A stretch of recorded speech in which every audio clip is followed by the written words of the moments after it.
আধিপত্য, সাম্রাজ্য, রাজত্ব সব কিছু মানানসই একজন ব্যক্তির সাথে। দীর্ঘ 12 বছর একটি চেয়ার দখলে নিয়ে বাংলাদেশ ক্রিকেটকে এনে দিতে পারেননি কোনো রকম সাফল্য।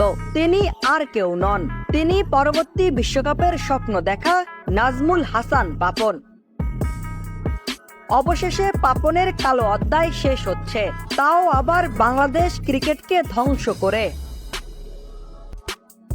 পাপনের শাসন ছিল এক নায়কতন্ত্র। সাজানো নির্বাচন দিয়ে এক যুগ বিসিবি প্রধানের দায়িত্ব গ্রহণ করেছেন। তার শাসনামলে বাংলাদেশ ক্রিকেট বোর্ডের কোষাগারে কোটি কোটি টাকা থাকলেও দলের সাফল্য আসেনি একবারও। কিন্তু নিজ পকেটে নিয়েছেন বাংলাদেশ ক্রিকেট সংস্কারের কোটি কোটি টাকা। পাপন ছিল দেশের ক্রিকেটের অন্যতম রাঘব বোয়াল। তার আমলে ধ্বংস হয়েছে ঘরোয়া ক্রিকেট।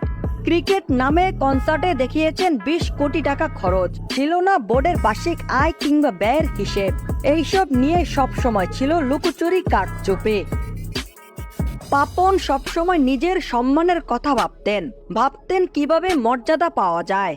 কিন্তু পাপনের শাসন আমলে জাতীয় দল থেকে অবসর নেওয়া কোনো খেলোয়াড় পায়নি পর্যাপ্ত পরিমাণ সম্মান। বিশেষ করে মাশরাফি বিন মুর্তজা, মাহমুদুল্লাহদের মতো খেলোয়াড়রা যখন অবসর নিয়েছিল, তাদের অবসর ছিল সাদামাটা। ছিল না কোনো রকম সম্মান কিংবা আয়োজন। তবে সব কিছুর পতন আছে। পতন হয়েছে নাজমুল হাসান পাপনের। পাপনের চেয়ার সরে গিয়েছে, হারিয়ে ফেলেছে রাজত্ব। পাপন সম্মানহীন চুরি করে নিজেকে আত্মগোপনে রেখেছেন। হয়তো এটাই প্রকৃতির নিয়ম। প্রকৃতি একদিন প্রতিশোধ নেয়, কালো হাত ভেঙে দেয়।